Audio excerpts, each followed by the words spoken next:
Well, we just wrapped up using our, and photobombed. We just got wrapped up using our nano ceramic coating on the car. So the whole car is done, with the exception of where we weren't gonna do it, which is the dent repair areas.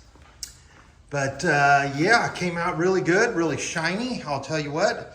And my understanding is that over the next couple of hours, couple of days, this is supposed to get much more lustrous. But I'll tell you right now, it is 110,000% better than it was, even after putting the rubbing, polishing, and glaze treatments on there. I left one little spot so you can see what it looks like when it's cured, when it's flashed. If you look right there, you can see a little bit that I didn't rub off, okay? And so what I'm gonna do is I'm gonna come back with the little polishing buffer pad, that, or the microfiber towel that comes with the kit. And it's right there, okay? Just rub it back and forth and up and down, and then flip it over. Gone, okay? Now, as those streaks kind of dry, if you will, it's almost like, I want to compare this to like putting on very thick, like I said before, like a honey thickness. So when you put it on, it's very liquid.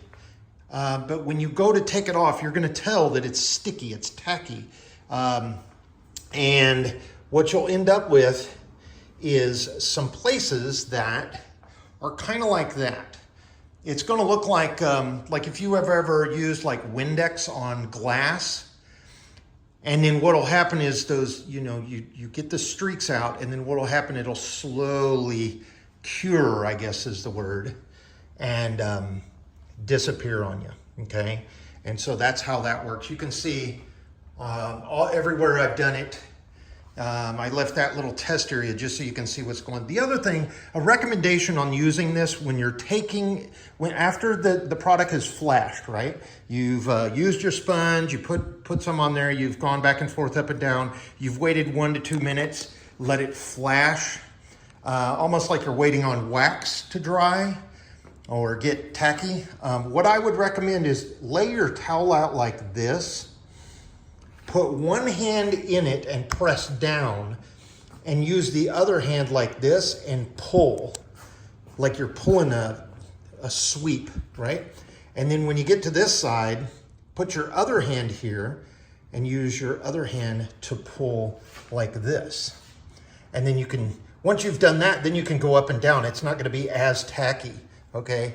Just a recommendation. It made it a lot easier for me to get it off. The other thing is, if you come back and touch it, you're gonna leave some fingerprints, okay? Because it's not cured yet.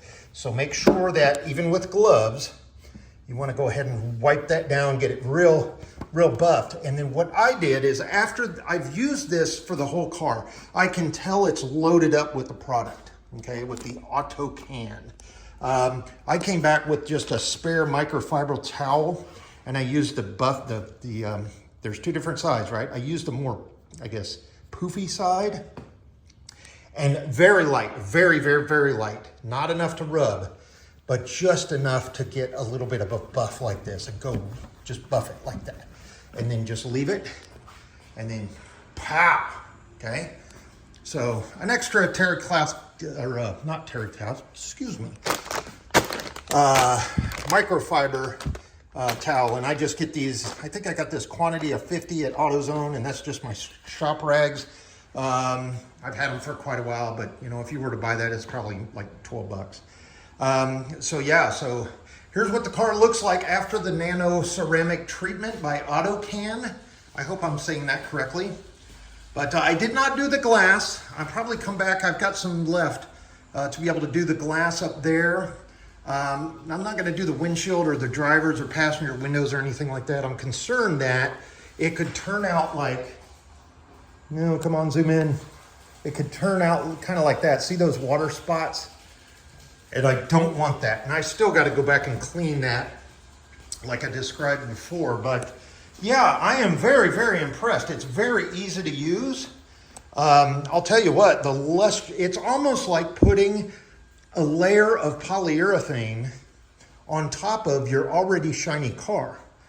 And the comparison with, I've done the Mini Cooper with the Cerakote. And this time I'm using the Autokcan, the little vial. So the comparison,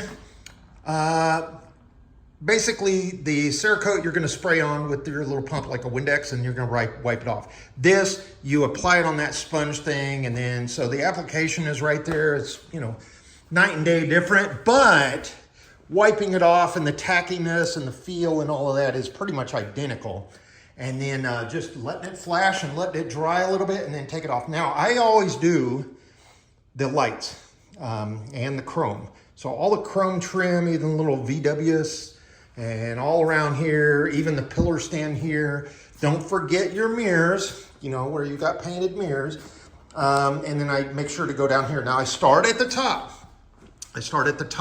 Up here, the trunk, down here, and then the hood. Then I work down the trim lines here. See this little trim line here? So this portion here on this car, go back like this, all of this up in here, do the trunk, make sure the trim, and then leave your bottom areas for last. Just like if you were waxing, that's where all your road grime and junk is. So whenever you're using your little applicator, everything is all nice and clean up here. And when you get down here to your rocker panels or your skids and your bumper covers down, especially like around the exhaust, do that very, very last, because that's gonna load up gunk into your applicator and you don't wanna smear that into your brand new ceramic coated paint.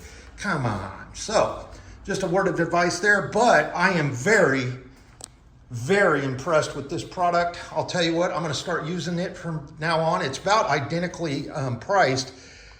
You get it 50 milliliters, so it's enough to do this car and maybe a little bit more, maybe another coating of it, maybe, I don't know. Or you can see it's starting to dry here, right? Where I just buffed it. Okay, and you'll notice, you'll leave that alone, you'll come back in about 5-10 minutes and it'll just be gone. That kind of discoloration look, I guess, that almost looks like it's drying, you know, like I said, Windex drying, whatever. But yeah, 50 milliliters. I have probably about, I don't know, 1/8 of that container left. So it might be enough to do this trunk lid, and then after that I'm out. And I'm definitely out of the little, the terry cloth applicators. And then like I said, this thing is loaded up. I mean, I can feel, it's almost like, you know, when you wax a car and you get that rag and it's, after you've waxed a car, it's heavy. I can tell it's contained, you know, it's absorbed and rubbed off the majority of the high areas, but you know, it didn't remove the ceramic or anything like that. It's just, it's helped, you know, take out the high spots, buff and polish and remove what the excess off of it. But I'll tell you what, look at that shine, look at that shine. Even where we've got to do our dent correction on the driver's side doesn't stand out as bad, right? See? Still doesn't look that bad. However, on the side where I've got the glue all crept all over the place, this still looks horrible. So I think we're gonna focus on this in our next series of videos and see how we can do there. I've got a pretty good scratch up here I probably could buff out. We're gonna watch some more videos, maybe give ourselves another chance on this little area back here. It doesn't look as bad as it did, but god darn it, I don't like that wrinkly looking, I don't know, I describe it a reverse golf ball, you know, just ripples. Maybe that's what we'll call this car, ripple. Anyway, there we go.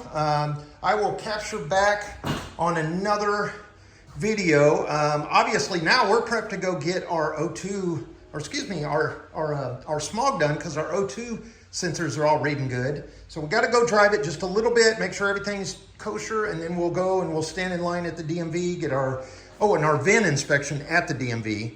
Once we pass Smog, we'll go over there and we'll stand in line and we'll see what we can do. We may not do that tomorrow. Tomorrow is going to be the day before the holiday weekend. And yeah, we might wait until sometime next week to do that. But and then we'll have an opportunity to come back and, you know, work on this little den area over here. And then I've seen some people, before I let you go, using ceramic coating on their wheels.